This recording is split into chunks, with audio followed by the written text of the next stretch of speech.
Hello everyone, welcome to our YouTube channel Drishyam IAS.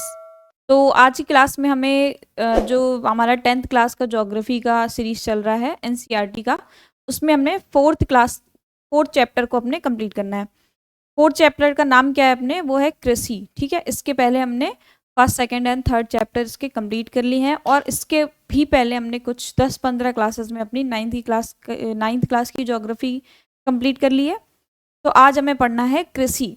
ठीक है, आज हम कृषि के बारे में लगभग सभी चीजें इसमें कवर करेंगे इस चैप्टर में। तो चलिए शुरू करते हैं आज की क्लास। तो सबसे पहले हम इसमें जानना है कि कृषि शब्द क्या है। ठीक है, कृषि क्या होता है। तो कृषि शब्द का अर्थ सबसे पहले हमें जानना है, क्या है कृषि। ठीक है, तो कृषि में बेसिकली हम किसी भूमि या किसी भूखंड का उपयोग करके उधर पे फसल उगाते हैं, यही होता है कृषि का मतलब। ठीक है, फसल उत्पादन करते हैं, उसमें पशुपालन करते हैं और अन्य संबंधित कार्य भी हम इसके अंदर करते हैं। तो इसको संयुक्त रूप से हम क्या कह देते हैं, कृषि। तो कृषि का अर्थ समझे आप। तो अब ये कृषि की अगर मैं बात करूं तो ये भारतीय अर्थव्यवस्था की अपनी रीढ़ की हड्डी कही जाती है। ठीक है, कृषि क्या कही जाती है, भारतीय अर्थव्यवस्था की रीढ़ की हड्डी कही जाती है। क्यों? क्योंकि आज भी वर्तमान में भी कृषि में लगभग 50% से भी अधिक जनसंख्या इसमें संलग्न है, कृषि में। ठीक है, तो इस वजह से ये अपनी भारतीय अर्थव्यवस्था की रीढ़ की हड्डी मानी जाती है। तो कृषि के अर्थ को हमने समझा, और क्यों आवश्यक है कृषि। कृषि क्यों आवश्यक है? कृषि इसलिए आवश्यक है क्योंकि हम इससे कच्चा माल एक तरीके से प्राप्त करते हैं। कच्चा माल प्राप्त करके हम इससे नई चीज़ें बनाते हैं। जैसे आटा मिलता है तो आटे से नई चीज़ें बनाते हैं, रोटी बनाते हैं, ब्रेड बनाते हैं। इस तो कृषि एक तरीके से हमारे जीवन यापन के लिए बहुत महत्वपूर्ण कारक है। ठीक है, तो आगे हम इसमें कुछ इस चैप्टर में कुछ इसकी लाइनें पढ़ेंगे। क्या है? तो अभी भी इसकी 2/3 जनसंख्या कृषि कार्य में संलग्न है। किसमें? भारत में। ठीक है, ये एक प्राथमिक क्रिया है, हमारे लिए अधिकांश खाद्यान्न उत्पन्न करती है। ठीक है, और कच्चा माल भी पैदा करती है। इसके अतिरिक्त कुछ उत्पाद हमारी कृषि के जरिए निर्यात भी किए जाते हैं, जैसे चाय, कॉफी, मसाले इत्यादि हम भारत से अन्य देशों में निर्यात करते हैं। ठीक है, अब हमें बात करनी है कृषि के प्रकार, कितनी प्रकार की कृषि होती है। ठीक है, अगर मैं कृषि के प्रकारों की बात करूं तो सबसे पहले एक नया पेज लिखते हैं।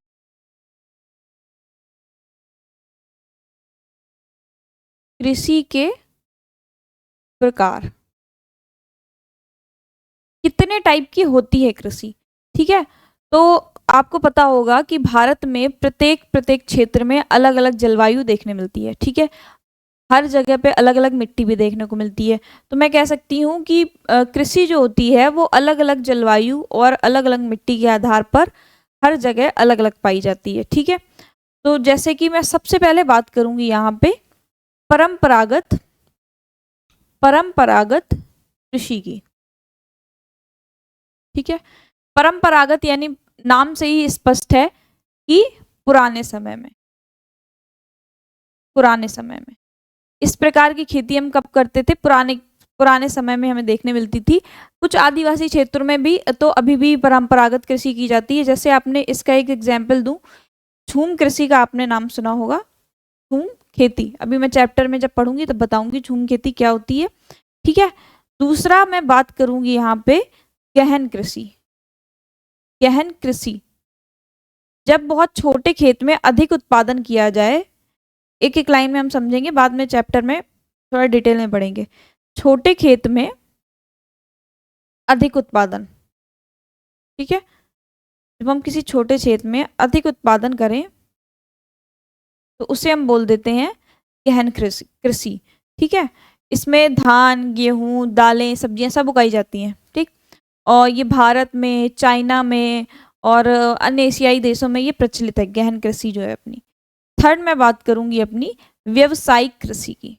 ठीक है, व्यवसायिक कृषि क्या है? व्यवसायिक कृषि, तो जैसे जब हम आधुनिक तरीकों का प्रयोग करके कृषि करते हैं तो हम उसे कह देते हैं हम व्यवसायिक कृषि कर रहे हैं। ठीक है, व्यावसायिक कृषि में जैसे कि एग्जाम्पल समझूं तो गन्ना, ठीक है, चाय, कॉफी, इनका हम निर्यात भी करते हैं ना कृषि में, तो हम इसे बोल देते हैं व्यावसायिक कृषि।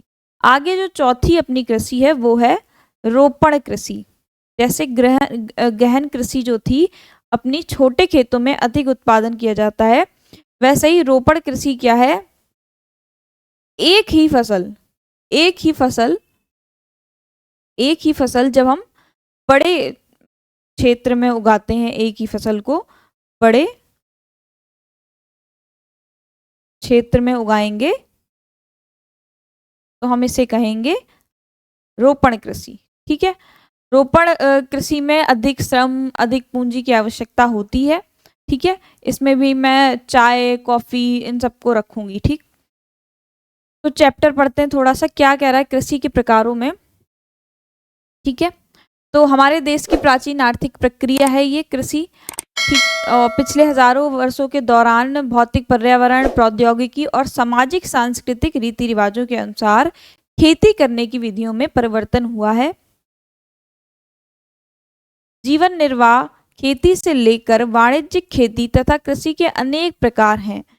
अब कौन कौन से हमने कृषि के तंत्र अपनाए हुए हैं, सबसे पहले मैंने आपको बताया था परंपरागत कृषि। तो क्या है उसमें, प्रारंभिक जीविका निर्वाह। इस प्रकार की कृषि अभी भी की जाती है कुछ क्षेत्रों में, कुछ क्षेत्रों में क्या लगभग की जाती है सभी जगह। प्रारंभिक निर्वाह कृषि में जो भूमि का छोटा टुकड़ा होता है उस पर आदिम कृषि जैसे औजार जो होते हैं, जैसे लकड़ी का हल और खुदाई करने वाली छड़ी तथा परिवार और अन्य समुदायों की मदद से इसमें इस प्रकार की खेती करी जाती है। ठीक है, इस प्रकार की कृषि प्रायः मानसून, मृदा की प्राकृतिक उर्वरता और फसल उगाने के लिए अन्य पर्यावरणीय परिस्थितियों की उपयुक्तता पर निर्भर करती है। आगे देखना है, इसे हम कर्तन और दहन प्रणाली भी कहते हैं, इसी को हम झूम खेती भी कहते हैं। ठीक है, क्या करता है किसान इसमें, एक जमीन का टुकड़ा उसे साफ करके उन पर अपने परिवार के भरण पोषण के लिए अनाज और अन्य फसलें उगाते हैं। ठीक है, एक जमीन के टुकड़े को साफ कर उसमें कभी कभी उसको जला देते हैं, जलाने के बाद उसमें साफ कर देते हैं वो, और फिर उसमें बीज बोते हैं। तो इस तरीके से झूम खेती की जाती है। और जब इसमें मृदा की उर्वरता कम होने लगती है तो उस स्थान को छोड़ दिया जाता है, फिर यही चीज अगले स्थान पर अपनाई जाती है। ठीक है, कृषि के इस प्रकार के स्थानांतरण से प्राकृतिक प्रक्रियाओं द्वारा मिट्टी की उर्वरता की शक्ति बढ़ जाती है। ठीक, चूंकि किसान उर्वरक अथवा अन्य आधुनिक तकनीकों का प्रयोग नहीं करते, इसलिए इस प्रकार की कृषि में उत्पादकता जो होती है वो कम होती है, क्योंकि हम इसमें किसी भी उर्वरक, किसी भी रासायनिक बीज इनका उपयोग नहीं करते झूम खेती में। ठीक है, किसान खुद ही एक टुकड़ा लेता है जमीन का, उसे साफ करता है, उसी में खेती करता है। जब उस जगह की उर्वरता कम हो जाती है तो वो दूसरे स्थान पर शिफ्ट कर लेता है, फिर उधर खेती करता है। तब तक जो पहले वाला स्थान था उधर की उर्वरकता क्षमता बढ़ने लगती है। तो इस तरीके से ही किसान झूम खेती करता है। लेकिन इसमें उत्पादकता जो होती है, जो लिमिट जो सामान की क्षमता होती है वो कम होती है थोड़ा। जैसे अगर हम रासायनिक बीजों वगैरह का प्रयोग करें तो अधिक उत्पादन होता है, तो आपको सबको पता है। देश के विभिन्न भागों में इस प्रकार की कृषि को विभिन्न नामों से जाना जाता है, जैसे कि उत्तरी पूर्वी राज्यों यानी असम, मेघालय, मिजोरम और नागालैंड में से झूम कहा जाता है। मणिपुर में से पामलू कहा जाता है, और छत्तीसगढ़ के बस्तर जिले और अंडमान निकोबार में से क्या कहा जाता है, दीपा। ये आप याद कर लेना, ये एग्जाम में कभी कभी पूछा जाता है। ठीक है, आगे क्या कह रहा है, आगे जो दूसरा प्रकार मैंने आपको बताया था गहन जीविका कृषि, इसमें क्या होता है कि इस प्रकार की कृषि उन क्षेत्रों में की जाती है जहाँ पे जनसंख्या का दबाव अधिक होता है। यह श्रम गहन खेती है जहाँ अधिक उत्पादन के लिए अधिक मात्रा में रासायनिक निवेशों, मतलब कि हम इसमें रासायनिक निवेश करते हैं, और सिंचाई का उपयोग किया जाता है। तो इस प्रकार की कृषि क्या कहलाती है, गहन जीविका कृषि। भू स्वामित्व में विरासत के अधिकार के कारण पीढ़ी दर पीढ़ी जोतों का आकार छोटा, ये तो आपको पता होगा कि विरासत वगैरह के चलते जमीन का बंटवारा के चलते क्या होता जा रहा है, जोतों का आकार छोटा होता जा रहा है, इसी कारण ये इसकी उत्पादकता भी कम हो जाती है। ठीक, तो ये एक तरीके से अलाभप्रद है अपने लिए। और किसान वैकल्पिक रोजगार ना होने के कारण सीमित भूमि से अधिकतम पैदावार लेने की कोशिश कर रहा है। उसके पास रोजगार नहीं है तो वो क्या करेगा, उसी भूमि अगर उसके पास एक छोटा सा टुकड़ा है भूमि का, तो वो सोचेगा मैं इसी भूमि में रासायनिक उर्वरकों का प्रयोग करके अधिक उत्पादन कर लूं। तो इससे क्या हो रहा है, मृदा की उर्वरता कम हो रही है। ठीक है ना, क्योंकि कृषि भूमि पर बहुत अधिक दबाव पड़ रहा है। आगे हम पढ़ेंगे जो अपनी थर्ड प्रकार की कृषि है, क्या है, वाणिज्यिक कृषि। इस प्रकार की कृषि के मुख्य लक्षण आधुनिक निवेशों जैसे अधिक पैदावार देने वाले बीजों, रासायनिक उर्वरकों और कीटनाशकों के प्रयोग से उच्च पैदावार प्राप्त करना है। कृषि के वाणिज्यीकरण का स्तर विभिन्न प्रदेशों में अलग अलग है। उदाहरण के लिए हरियाणा और पंजाब में चावल वाणिज्यिक फसल है, लेकिन उड़ीसा में यह एक जीविका फसल है। ठीक है, जहाँ चावल एक वाणिज्यिक फसल है क्योंकि उधर पे उत्पादन उसका अधिक हो रहा है, जैसे पंजाब और हरियाणा। वहीं उड़ीसा में क्योंकि चावल की खेती नहीं है तो वो वहाँ पे एक जीविका फसल है। ठीक, ये आपको समझ में आया। रोपड़ कृषि भी एक प्रकार की वाणिज्यिक कृषि है। इस प्रकार की खेती में लंबे चौड़े क्षेत्र में एक ही फसल बोई जाती है। क्या बताया था मैंने, लंबे चौड़े क्षेत्र में एक ही फसल बोकर हम रोपड़ कृषि करते हैं। रोपड़ कृषि उद्योग और कृषि के बीच एक अंतरापृष्ठ है। रोपड़ कृषि व्यापक क्षेत्र में की जाती है जो अत्यधिक पूंजी और श्रमिकों की सहायता से की जाती है। इससे प्राप्त सारा उत्पादन उद्योग में कच्चे माल के रूप में प्रयोग होता है। भारत में चाय, कॉफी, रबड़, गन्ना, केला इत्यादि महत्वपूर्ण रोपड़ फसलें हैं। असम और उत्तरी बंगाल में चाय, कर्नाटक में कॉफी वहां की मुख्य रोपड़ फसलें हैं। चूंकि रोपड़ कृषि में उत्पादन बिक्री के लिए होता है, इसलिए इसके विकास में परिवहन और संचार साधन से संबंधित उद्योग और बाजार महत्वपूर्ण योगदान देते हैं। ठीक है, इसके अलावा सस्य प्रारूप अपने भारत की भौतिक विविधताओं और संस्कृतियों की बहुलताओं के संबंध में मतलब कि अध्ययन किया होगा। ये कह रहा है कि आपने भारत की भौगोलिक विविधताओं और संस्कृतियों की बहुलता के बारे में जरूर पढ़ा होगा। ये देश में कृषि पद्धतियों और सस्य प्रारूपों में अब हमें क्या देखना है कि हमारे भारत में कौन सी प्रकार की फसलें बोई जाती हैं और उनके हम कुछ एग्जाम्पल्स देखेंगे। ठीक है, तो एक नए पेज में मैं आपको शुरू करती हूँ।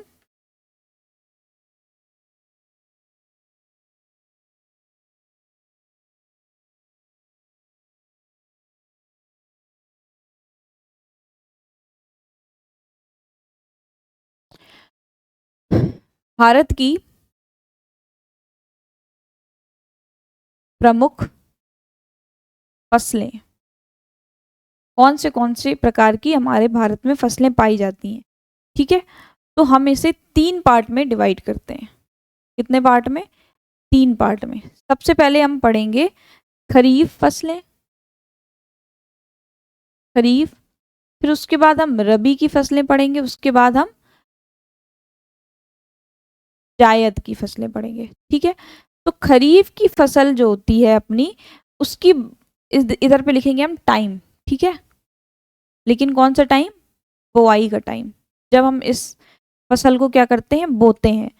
फिर यहाँ पर हम लिखेंगे कटाई का टाइम, कटाई टाइम, और हम यहाँ पे पढ़ेंगे इसके एग्जाम्पल्स। ठीक है, तो जो खरीफ की फसल है वो आपकी कब से कब बोई जा रही है, तो ये हम बोते हैं अपनी जून और जुलाई के समय। ठीक है, जून और जुलाई के समय। इसको हम काटेंगे कब, तो 3-4 महीने बाद हम इसे काटते हैं, सितंबर से अक्टूबर के बीच में। ठीक है, और खरीफ की फसलों के एग्जाम्पल्स हम देखेंगे कौन कौन सी खरीफ की फसलों के एग्जाम्पल हैं। तो सबसे पहले तो धान यानी कि चावल खरीफ की फसल में आता है, ये ध्यान रखना है, इससे बहुत सारे क्वेश्चन पूछे जाते हैं।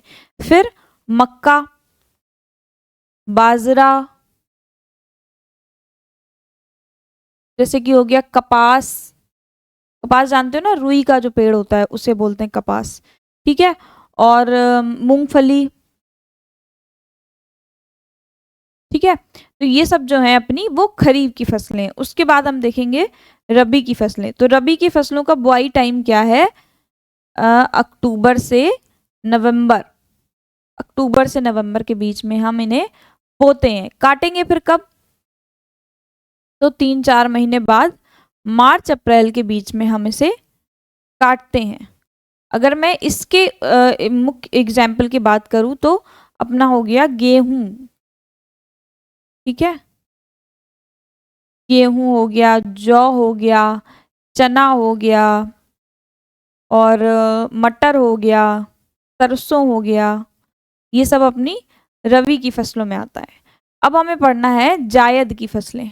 तो जायद की फसलों का बुआई टाइम लिखेंगे हम यहाँ पे मार्च। देखो एक चीज देखना, ये खरीफ की फसलों से याद कर लो, ठीक। खरीफ की फसल हमने बोई जून जुलाई में, काटी कब हमने इसको? 4 महीने बाद, सितंबर अक्टूबर में, जुलाई अगस्त सितंबर, यानी कि लगभग 2-3 महीने के आसपास, ठीक। फिर उसके बाद हमने अक्टूबर में ही रबी की फसल बो दी, अक्टूबर नवंबर के समय में। फिर हमने इसको काटा कब? नवंबर के बाद दिसंबर, जनवरी, फरवरी, मार्च, लगभग 3 महीने बाद, ठीक। उसके बाद हम जायद की फसल बो दी हमने मार्च के टाइम, मार्च अप्रैल के टाइम। फिर हमने इसको काटा कब? फिर हमने इसको काटा कब? जब हमने खरीफ की फसल बोई, तो जून जुलाई। बड़ा आसान है इसे याद करना, है ना, ठीक है। अब इसके एग्जाम्पल्स क्या क्या हैं जायद के? तो जायद में जैसे कि तरबूज, जून जुलाई का समय आते ही तरबूज खाने लगते हैं आप, तरबूज हो गया। खीरा खाते हैं, खीरा हो गया। ककड़ी, इसके एग्जाम्पल याद करने तो बहुत ही आसान है, ककड़ी। और सब्जियां, जो गर्मी की सब्जियां होती हैं वो, ठीक है। तो ये था आपका रबी, खरीफ की फसल, रबी की फसल और जायद की फसल के एग्जाम्पल, ठीक है। अब पढ़ेंगे हम थोड़ा सा बुक से। तो हमारे भारत में अनेक प्रकार के खाद्यान्न, रेशे वाली सब्जियां इत्यादि मिलते हैं, बोए जाते हैं। 3 प्रकार की हमारी जो है वो शस्य ऋतुएं हैं। कौन कौन सी? रबी, खरीफ और जायद। रबी की फसलों में हम शीत ऋतु में कब बोते हैं? अक्टूबर से दिसंबर के मध्य, यानी कि अक्टूबर से नवंबर भी कह सकते हैं। और ग्रीष्म ऋतु में अप्रैल से जून के बीच में हम इसे काट देते हैं। इसकी इंपॉर्टेंट फसल कौन सी है? गेहूं, जौ, मटर, गेहूं, जौ, मटर, चना, सरसों, ये है रबी की फसलें। यद्यपि ये फसल देश के विस्तृत भाग में बोई जाती है, उत्तर और पश्चिमी राज्य जैसे पंजाब, हरियाणा, हिमाचल प्रदेश, जम्मू कश्मीर, उत्तराखंड और उत्तर प्रदेश गेहूं और अन्य रबी की फसलों के लिए उत्पादन के लिए महत्वपूर्ण राज्य हैं। शीत ऋतु में शीतोष्ण पश्चिमी विक्षोभ से होने वाली वर्षा इन फसलों से के अधिक उत्पादन में सहायक होती है। पंजाब, हरियाणा, पश्चिमी उत्तर प्रदेश और राजस्थान के कुछ भागों में हरित क्रांति की सफलता भी उपयुक्त रबी की फसलों की सबसे ज्यादा, हरित क्रांति जब अपनी आई थी तो गेहूं और चावल में सबसे ज्यादा उत्पादन देखा गया था, वही चीज यहाँ पे लिखी हुई है ना। खरीफ फसलें, अब खरीफ फसलों के बाद बात करेंगे तो ये मानसून, मानसून हमारा कब आता है? जून जुलाई के समय आता है ना, दक्षिणी पूर्वी मानसून जो होता है। तो ये जो है अपना मानसून के आगमन के समय खरीफ की फसल अपनी बोई जाती है। फिर काटी कब जाएगी? मैंने बताया 2-3 महीने के आसपास के बाद ये काटी जाती है, तो सितंबर अक्टूबर में ये काट ली जाती है। अब इसकी एग्जाम्पल्स क्या है? चावल, मक्का हो गया, ज्वार, बाजरा, तुर, मूंग, उड़द, कपास, जूट, मूंगफली, सोयाबीन इत्यादि खरीफ की फसलों में आते हैं। चावल की खेती मुख्य रूप से कहाँ करी जाती है? असम, पश्चिम बंगाल, उड़ीसा। चेक करना कि चावल उत्पादन का इस समय सबसे जो सर्वोत्तम उत्पादन कर रहा है वो कौन सा राज्य है चावल का, ठीक है, ये आपको सर्च करना है, ठीक। इसके आगे हमें पढ़ना है तेलंगाना, तमिलनाडु, केरल और महाराष्ट्र विशेष करके कहाँ पे? कोंकण तटीय क्षेत्रों में, उत्तर प्रदेश और बिहार में इसकी खेती करी जाती है। किसकी? चावल की, ठीक है। कुछ वर्षों में चावल पंजाब और हरियाणा में बोई जाने वाली महत्वपूर्ण फसल बन गया है। असम, पश्चिमी बंगाल और उड़ीसा में धान की 3 फसलें कौन कौन सी? औस, अमन और बोरो पाई जाती है, ये याद रखना है आपको। रबी और खरीफ फसल ऋतुओं के बीच ग्रीष्म ऋतु में बोई जाने वाली फसलों को जायद कहा जाता है। इन रबी और खरीफ के बीच में जो फसल बोई जाएगी उसको हम जायद कहते हैं, ठीक है। इसमें मुख्यतः तरबूज, खरबूज, खीरे, सब्जियां और चारे की फसलों की खेती की जाती है। गन्ने की फसल को तैयार होने में लगभग 1 साल का समय लगता है। कभी क्वेश्चन आ गया कि गन्ने की फसल को तैयार होने में कितना समय लगता है, तो लगभग 1 वर्ष गन्ने की फसल को तैयार होने में लग जाता है। ठीक है, अब हम बात करेंगे मुख्य फसलों के बारे में। मुख्य खाद्यान्न फसलें जो हैं उनके बारे में बात करेंगे। सबसे यहाँ पहले बात करी जा रही है, देखो, मिट्टी, जलवायु और कृषि पद्धति में अंतर होता है, जिसके कारण विभिन्न क्षेत्रों में अलग अलग प्रकार की खाद्यान्न फसलें उगाई जाती हैं। ये आपको पता है कौन कौन सी हैं? चावल, गेहूं, मोटे अनाज, दालें, चाय, कॉफी, गन्ना इत्यादि। चावल की सबसे पहले बात करेंगे हम।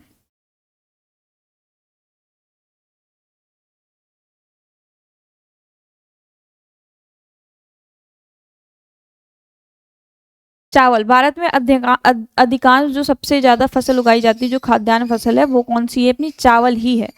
ठीक है, सबसे पहले बात करनी है चावल की। तो भारत में हमारा जो देश है वो चीन के बाद दूसरा सबसे बड़ा उत्पादक करता है भारत। यह एक खरीफ फसल है, जो आपको पता है। ये इसे उगाने के लिए उच्च तापमान लगभग 25 डिग्री सेल्सियस से ऊपर रहना चाहिए। ठीक है, ठीक है, यह एक उष्णकटिबंधीय फसल है, ये आपको पता है। कम वर्षा वाले क्षेत्रों में इसे सिंचाई करके उगाया जाता है। जहाँ पे कम वर्षा होती है वहां पे इसे सिंचाई करके उगाया जाता है। आगे चावल उत्तर और उत्तरी पूर्वी मैदानों, तटीय क्षेत्रों और डेल्टाई प्रदेशों में पाया जाता है। नहरों के जाल और नलकूपों की सहायता से जहाँ पे कम वर्षा होती है उधर पर सिंचाई करके हम इस फसल को उगाते हैं। अब हम बात करेंगे किसकी? तो गेहूं की। गेहूं आपको पता होगा कि ये ठंडे जलवायु क्षेत्रों में ये उगाई जाती है, और जैसे कि कौन से? पंजाब, हरियाणा इत्यादि के क्षेत्रों का। गेहूं भारत में दूसरी सबसे महत्वपूर्ण खाद्यान्न है, जो देश के उत्तर और उत्तरी पश्चिमी भागों में पैदा होती है। उत्तर और उत्तरी पश्चिमी याद रखना। रबी की फसल को उगाने के लिए शीत ऋतु और पकने के समय खिली धूप की आवश्यकता होती है। जब हम इसे बोते हैं तब किसकी? सर्दी यानी कि ठंडे क्षेत्र की आवश्यकता होती है, और जब हम इसे काटेंगे तो खिली धूप की आवश्यकता होती है। इसे उगाने के लिए समान रूप से वितरित 50 से 75 सेंटीमीटर वार्षिक वर्षा की आवश्यकता होती है। देश में गेहूं उगाने वाले 2 प्रमुख क्षेत्र हैं। उत्तर पश्चिम में गंगा सतलुज का मैदान और दक्कन का काली मिट्टी वाला प्रदेश। पंजाब, हरियाणा और उत्तर प्रदेश, मध्य प्रदेश, बिहार और राजस्थान के कुछ भागों में गेहूं पैदा करने वाले मुख्य राज्य हैं।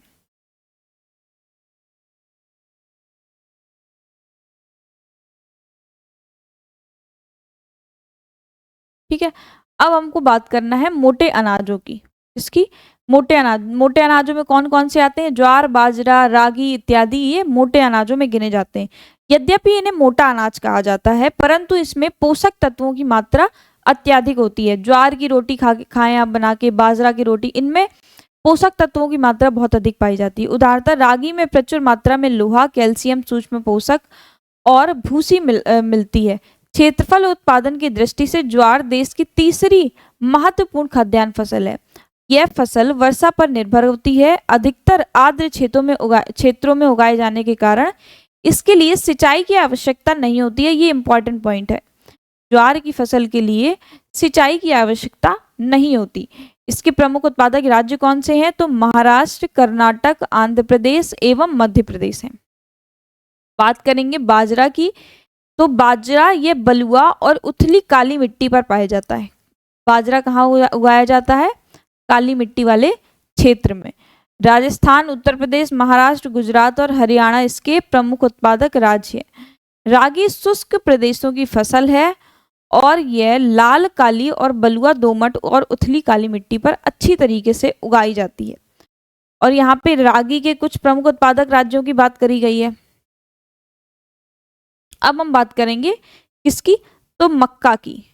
मक्का जो है ना वो अपना खरीफ और रबी दोनों की फसलों में उगाया जाता है। ठीक है, यह एक ऐसी फसल है जो खाद्यान्न व चारा दोनों के रूप में प्रयोग होती है। यह एक खरीफ की फसल है, रबी की फसल में भी इसको हम गिनते हैं। ठीक है, 21 डिग्री सेल्सियस से 27 डिग्री सेल्सियस के तापमान पर पुरानी जलोढ़ मिट्टी पर यह अच्छे से उगाई जाती है। बिहार के कुछ राज्यों में मक्का रबी की ऋतु में भी उगाई जाती है। मैंने आपको बताया आधुनिक प्रौद्योगिकी निवेशों जैसे उच्च पैदावार देने वाले बीजों, उर्वरकों और सिंचाई के उपयोग से मक्का का उत्पादन बढ़ा है।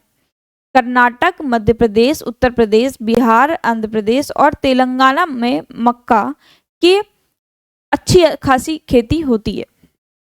अब हम बात करेंगे दालों की।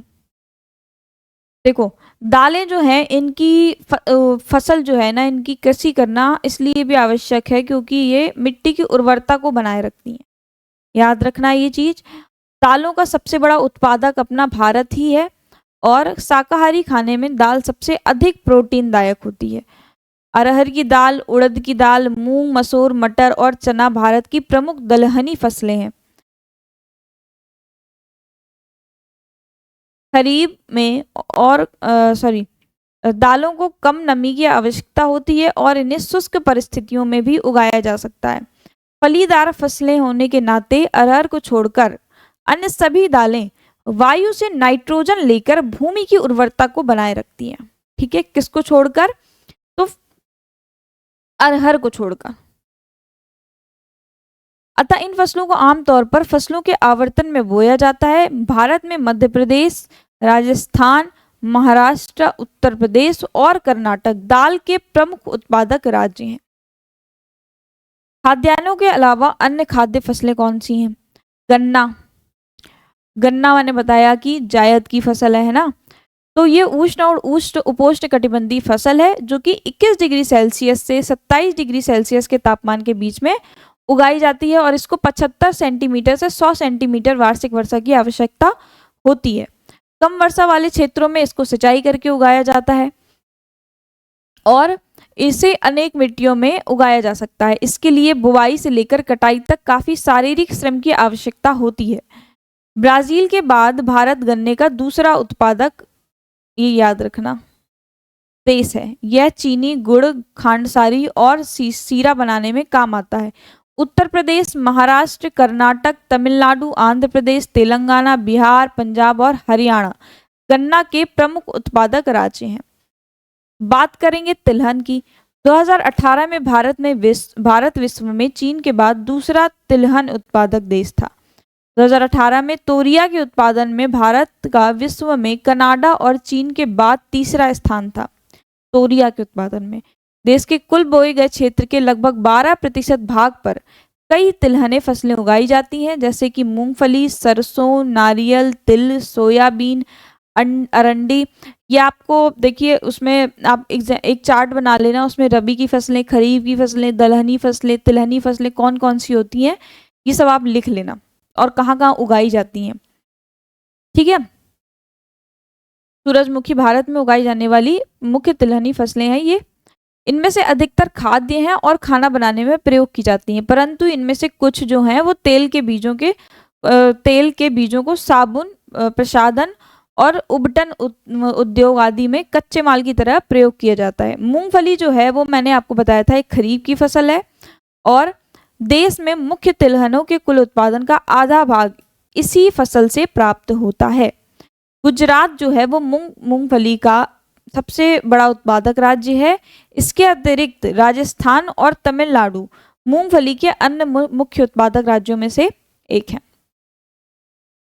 अब लिखा है कि अलसी और सरसों रबी की फसलें हैं। तिल उत्तरी भारत में खरीफ की फसल है, दक्षिणी भारत में रबी की फसल है। जो तिल है अपना वो उत्तरी भारत में इसको खरीफ की फसल कहा जाता है और दक्षिणी भारत में ये एक रबी की फसल है। अरंडी खरीफ और रबी दोनों ही फसलों, अरंडी जो है वो खरीफ और रबी दोनों ही फसलों में बोया जाता है। यहाँ पर देखो सूरजमुखी की खेती हो रही है और सरसों की खेती हो रही है यहाँ पे, है ना, और मूंगफली की।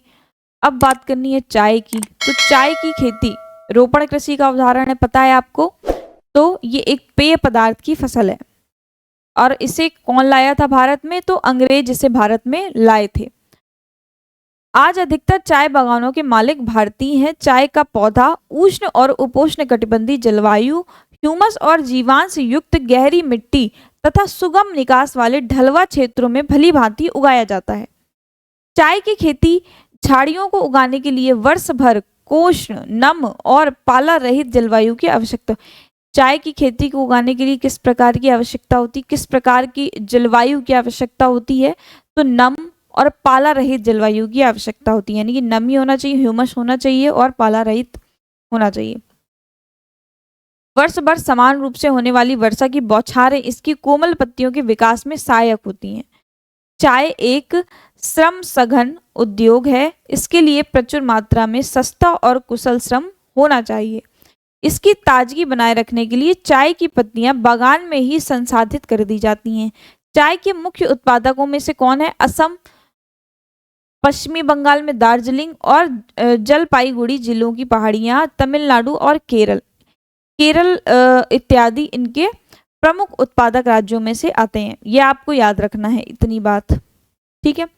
आगे इनके अलावा हिमाचल प्रदेश, उत्तराखंड, मेघालय, आंध्र प्रदेश, त्रिपुरा आदि राज्यों में भी ये चाय की फसल उगाई जाती है।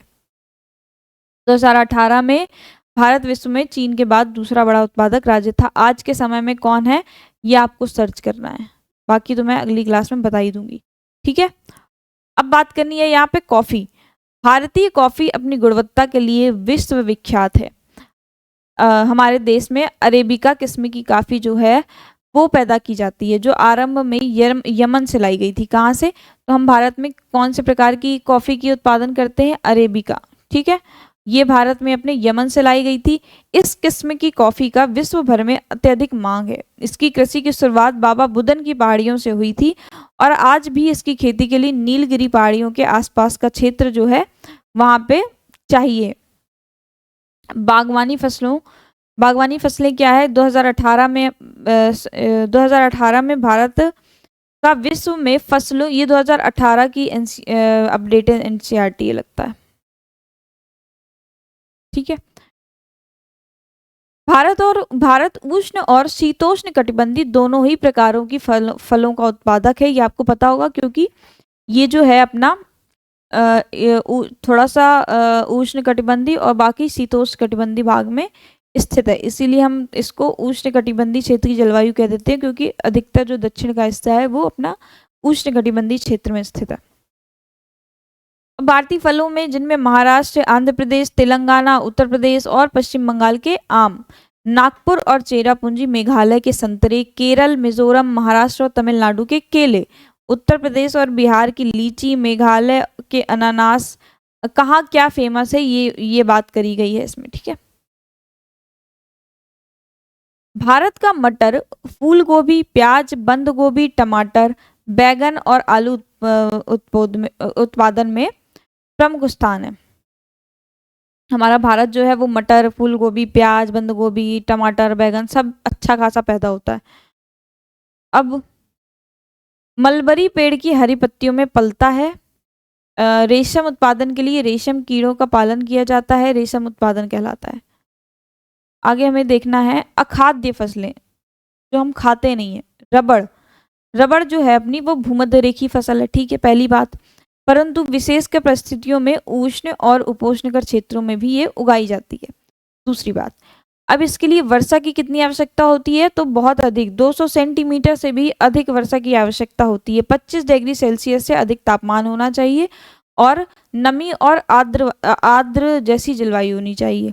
रबड़ एक महत्वपूर्ण कच्चा माल है जो उद्योगों में प्रयुक्त होता है। इसे मुख्य रूप से केरल, तमिलनाडु, कर्नाटक, अंडमान निकोबार द्वीप समूह और मेघालय में गारो पहाड़ियों में ये उगाया जाता है। रेशेदार फसलों में कौन सी आती है? कपास, ये कपास देख रहे हो आप, ये रुई है। कपास, जूट, सन, प्राकृतिक रेशम भारत में उगाई जाने वाली 4 प्रमुख रेशेदार फसलें हैं। रेशम जो है वो रेशम के कीड़ों जो होता है उनका पशुपालन करके फिर ये रेशम का निर्माण होता है। इनमें से पहली 3 जो है वो मिट्टी के फसल में उगाने से प्राप्त होती हैं और चौथा रेशम के कीड़ों के कोकून से प्राप्त होता है। कपास की बात करें तो भारत को कपास के पौधों का मूल स्थान माना जाता है। सूती कपड़ा उद्योग में कपास मतलब कि एक कच्चे माल की तरह प्रयोग होता है और कपास उत्पादन में भारत विश्व के बाद दूसरे नंबर पे स्थान है, मतलब कि चीन के बाद विश्व में भारत का दूसरा स्थान है कपास की खेती में। दक्कन पठार के शुष्कतर भागों में काली मिट्टी कपास उत्पादन के लिए उपयुक्त मानी जाती है। इस फसल को उगाने के लिए उच्च तापमान, हल्की वर्षा या सिंचाई, 210 पाला रहित दिन और खिली धूप की आवश्यकता होती है। यह एक खरीफ की फसल है, पता है आपको। इसको तैयार होने में 6 से 8 महीने लगते हैं। महाराष्ट्र, गुजरात आदि के क्षेत्रों में ये प्रमुख उत्पादक राज्य है।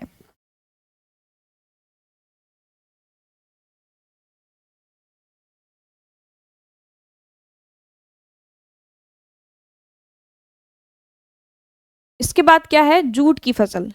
जूट की फसल को सुनहरा रेशा भी कहा जाता है। जूट अगर आपने नहीं देखा है तो नेट में सर्च करो और देखो जाके।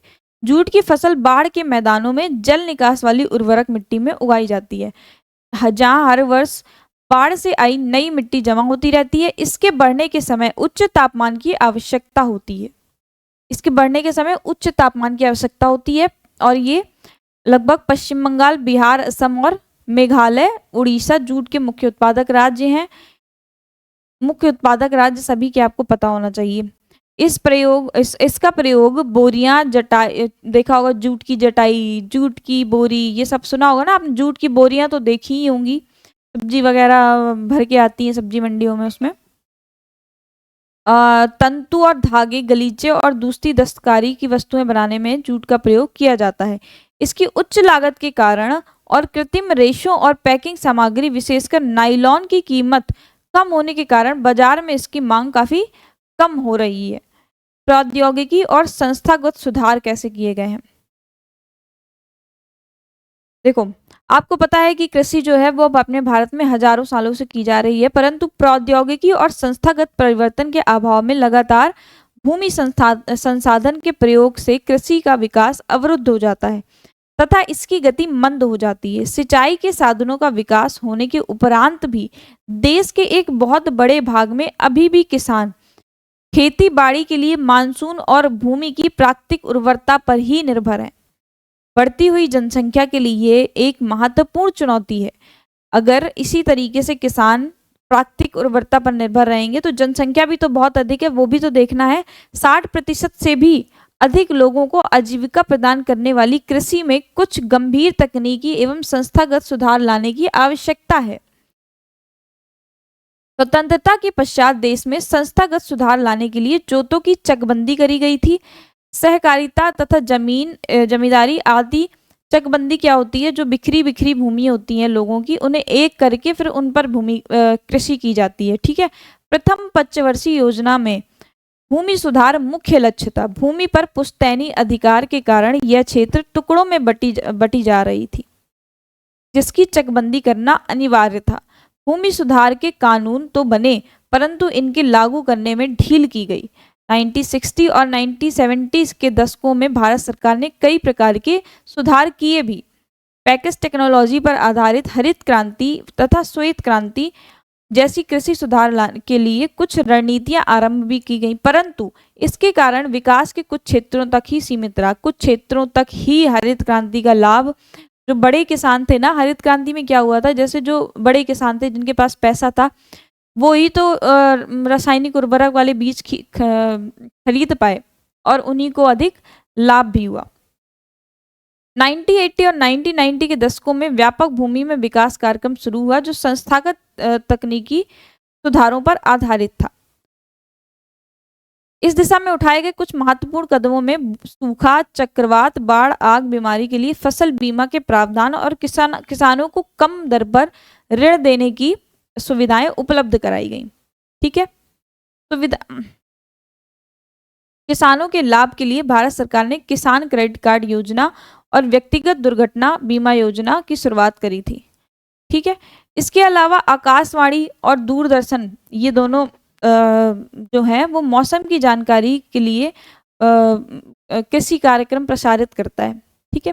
किसानों को बिचौलियों और दलालों के शोषण से बचाने के लिए न्यूनतम सहायता मूल्य और कुछ महत्वपूर्ण एमएसपी के बारे में तो पढ़ा ही होगा आपने। कुछ महत्वपूर्ण फसलों के लिए लाभदायक न्यूनतम समर्थन मूल्य, जैसे सरकार क्या करती है, किसी फसल के लिए एक न्यूनतम प्राइस निर्धारित करती है और उसे खरीदती है। तो ये जो चैप्टर है वो अपना यहीं खत्म होता है। इस चैप्टर में हमने कृषि के जो इम्पोर्टेंट टॉपिक्स थे वो हमने ख़त्म कर लिए कि कृषि के कितने प्रकार हैं, कितने कितने प्रकार की कृषि, कितने प्रकार की खेती और कौन कौन सी फसलों की खेती हम भारत में करते हैं, कौन सी फसल के लिए कौन सी जलवायु सबसे इम्पोर्टेंट है, लाभदायक है, उसके बारे में हमने देखा, कृषि के अर्थ को समझा। तो आज की क्लास में हम कृषि का चैप्टर ख़त्म कर दिया है और आज की क्लास बस इतनी। अगली क्लास में मिलेंगे अगले चैप्टर के साथ।